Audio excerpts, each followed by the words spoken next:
Negara kita ini memang sepertinya diambang kehancuran, apalagi tentang hukum mengenai korupsi. Pertama, saya ulangi lagi, bagi yang orang yang tidak bersalah dipenjarakan seumur hidup, tapi bagi koruptor ringan gitu kan. Seharusnya anggota-anggota DPR ya mendukung yang namanya pencekalan seorang koruptor itu. Orang-orang yang terlibat dengan korupsi itu ke luar negeri itu harus dicekal. Adanya karena nilai 300 triliun ini nggak sedikit loh, nggak sedikit. Dulu kalian masih ingat nggak yang namanya Adeline Lis, ya kasus pembalap liar, yang namanya Joko Chandra sampai operasi plastik, ya kan, menghilang sampai 13 tahun. Ketika mereka dicari-cari udah operasi plastik, itu yang kita khawatirkan ya. Kenapa orang-orang ini udah mulai canggih? Kenapa? Ya 300 triliun itu nggak sedikit bro, ya. Kenapa nggak ada dukungan sih kayaknya pemerintah untuk mendukung pencekalan yang namanya para koruptor ini untuk berpergian, terutama ke luar negeri ya. Ini malah ada yang selfie makan bareng, katanya dia di penjara udah diponis 5 tahun, yang satunya 6 tahun setengah, apalagi Sandra Dewinya. Kok bisa-bisanya sih belum lama ini di tahun baru ada foto-foto bareng sama keluarga? Aneh nggak kira-kira? Ini kapan sih diberangkatnya? Kayaknya malam hari itu ya fotonya ya. Nah itu loh, makanya saya bilang kenapa sih hukum di negara kita ini giliran koruptor disayang-sayang, tapi orang yang salah tangkap seumur hidup. Nah, hukum untuk orang oknum institusi ini ya, hukum untuk institusi kepolisian ini, oknum-oknumnya ini kebal hukum gitu kan.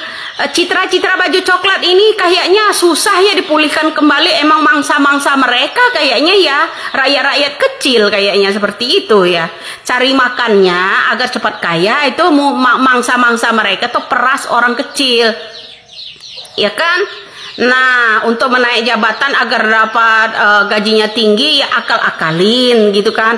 Baik itu di bagian reserse narkocoy, mau itu apa pokoknya kalau di bagian itu aja deh, banyak deh ya kejadian yang aneh-aneh. Tapi dibiarkan gitu loh. Nah, ada lagi yang soal tadi ya mengenai yang namanya pencekalan para koruptor ini untuk berpergian. Nggak ada kayaknya. Ya itu salah satunya. Kalian udah lihat belum? Itu ada muncul seseorang yang motret tahun baru kemarin. Kayaknya orang korupsi yang habis disidang diponis 6 tahun setengah sama istrinya kemarin itu pose-pose sama keluarga tuh bro. Masih makan-makan enak. Yang saya heran itu ya makan enaknya di Eropa ya kan, belanjanya di luar negeri ya kan, kemudian untuk kecantikannya di luar negeri, semuanya di luar negeri, maling duitnya tuh di negara kita gitu loh ya kan, maling duitnya di negeri Indonesia ya, makan enak-enaknya ala-ala Eropa, makannya di Eropa. Kemudian jalan-jalannya beli tas-tas branded itu di luar negeri, malingnya itu di Indonesia.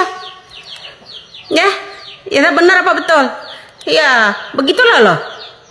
Nah, apalagi ini untuk dukungan pencekalan para koruptor. Nggak ada bro, ini dukungannya, apalagi anggota-anggota DPR. Diam kicep semua. Coba Habibur Rahman itu coba bunyi dong. Tegaskan setegas-tegasnya, lebar-lebar buka mulutnya ya begini ya bro. Kenapa? Ajukan pencekalan berpergian para koruptor, apalagi ketemu keluarga, makan-makan malam, dinner enak-enak ya kan. Itu yang dimakan isi perut kalian itu untuk barang-barang mewah, untuk kecantikan segala macam itu hasil korupsi bro. Ya coba Habibur Rahman itu teriak yang kencang Allah ya. Badanmu pendek kecil, suaramu kencang, kamu paling action kan di yang namanya DPR. Teriakin dong kencang, cekal itu orang-orang berpergian. 300 triliun itu nggak sedikit, ratusan miliar aja nggak sedikit. Ya kita mengantisipasi adanya perubahan wajah seperti yang namanya dulu ada Adeline Lis, kemudian ada Joko Chandra dulu ya, anak-anak emasnya SBY itu dulu ya.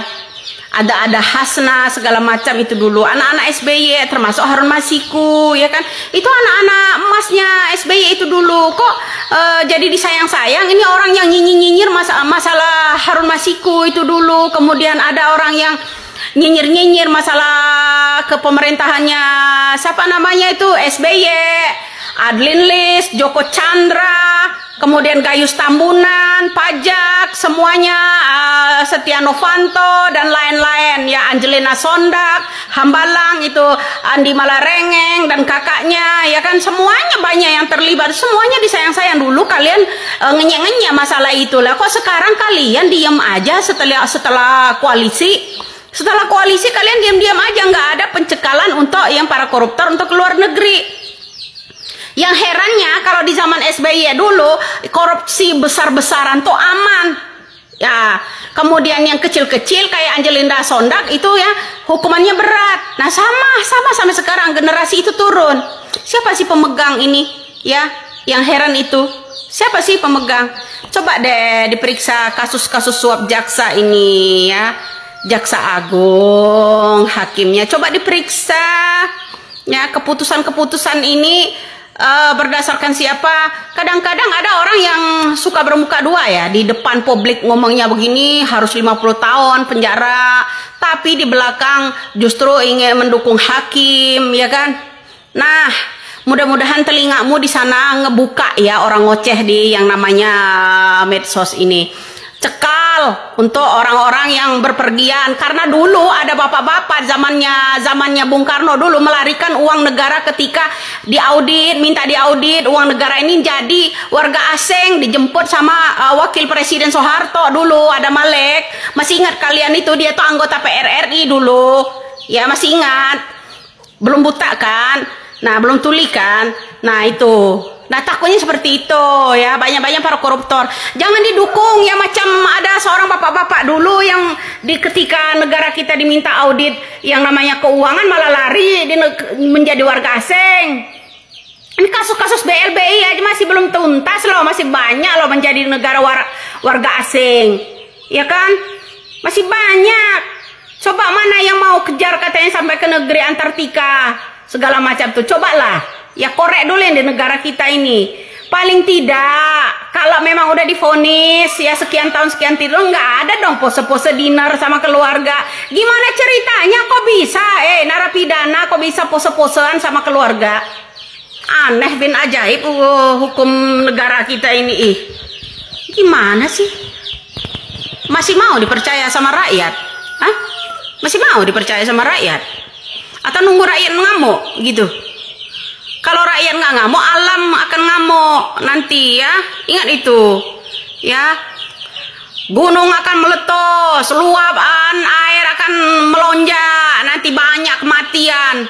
Itu yang lebih parah lagi kamu nanganinya nanti daripada ketimbang kamu gesit ngurusin yang namanya koruptor. Katanya mau dikejar sampai ke negeri Antartika. Ini dikorek lah, dicekal lah, bikin undang-undang, keluarkan perpu lah ya. Jangan merubah undang-undang perpu apa yang dimaukan kita. Saya jadi ingat seseorang, mau makan gratis itu ini anggarannya dari mana? Karena uang kas negara kita ini cuma ada 2000 triliun. Gitu? Seperti itu toh.